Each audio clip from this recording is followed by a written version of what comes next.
Qui pourrait imaginer les richesses cachées sous cette butte apparemment anodine? Qui pourrait se douter de la masse d'informations essentielles que les archéologues y ont trouvées? Aujourd'hui, on explore le site de Tel es-Sakan et son importance pour les Égyptiens de l'époque prédynastique. Comme l'écrivent Béatrix Midden-Reijns et Jan Tristan dans le guide du prédynastique, c'est un maillon essentiel pour comprendre l'essor des villes dans la région et leur place dans les échanges à longue distance.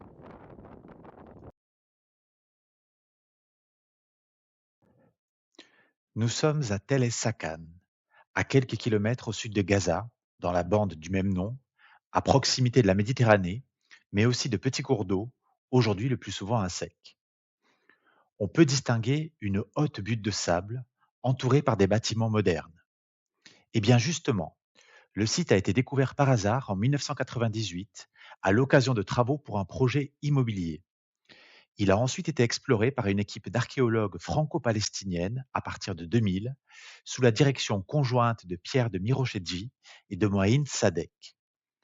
Quand on regarde la topographie du site, c'est frappant de voir d'un côté l'épicentre des recherches archéologiques et de l'autre la ligne des bâtiments modernes qui avançaient, qui grignotaient littéralement les limites de cette zone historique.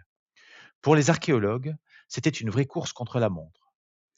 Pour se faire une idée de l'échelle, il faut comprendre ce qu'est un tel. C'est une colline artificielle formée petit à petit par l'accumulation de ruines au fil des siècles. C'est immense. Et en fond de toile, on a la Méditerranée qui scintille, ce qui nous rappelle tout de suite le rôle stratégique et hyper commercial de cet endroit.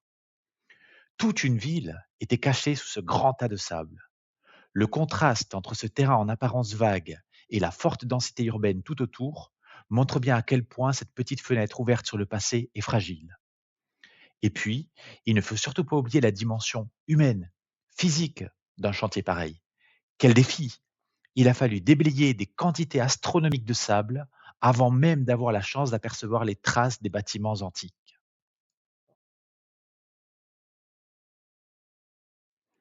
La fondation de Tel es-Sakan paraît être d'origine égyptienne, vers 3300, comme en témoigne le matériel typique de la vallée du Nil, retrouvé dans les couches les plus anciennes, statuettes, éléments de poterie, silex, etc.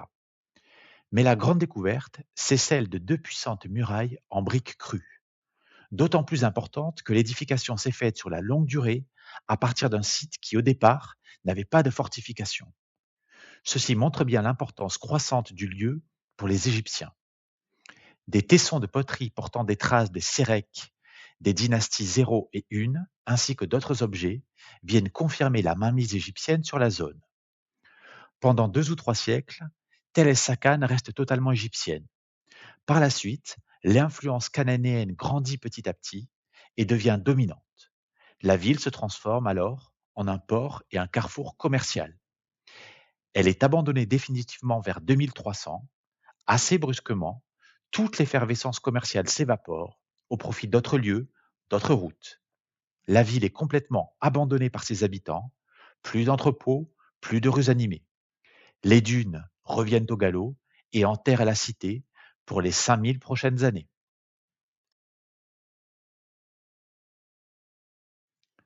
Depuis 25 ans, toute nouvelle fouille archéologique est impossible à Tel es-Sakan.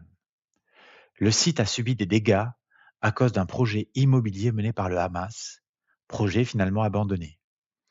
Évidemment, les conséquences du conflit qui a touché la bande de Gaza depuis 2023 ont été terribles, aussi pour la vie du site, comme on peut le voir sur l'image satellite.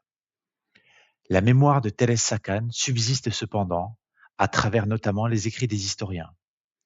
Des objets venus du site figurent dans l'exposition de l'Institut du monde arabe consacrée aux trésors sauvés de Gaza, 5000 ans d'histoire. Enfin, on peut aussi citer l'œuvre du compositeur Davide Verota, intitulée justement Tel es-Sakan.